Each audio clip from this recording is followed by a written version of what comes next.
சொன்னான்.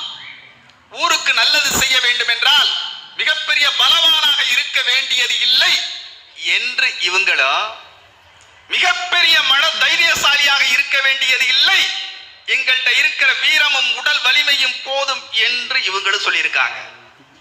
உலகமே வியந்து பார்க்கிற 1000 ஆண்டுகளை கடந்து இன்றைக்கும் சிதையாமல் இருக்கிற பெரிய கோயில், தஞ்சை பெரிய கோயிலை ராஜராஜ சோழன் கட்டினார் என்றால் அங்கே எது தேவைப்பட்டது?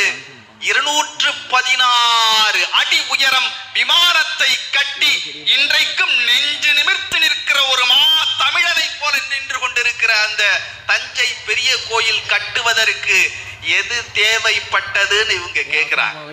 உடல் பல்லாயிரக்கணக்கான தொழிலாளர்கள், கட்டிட கலைஞர்கள், சிலை செதுக்குகிற சிற்பிகள், இப்படி ஆயிரக்கணக்கானவர்கள்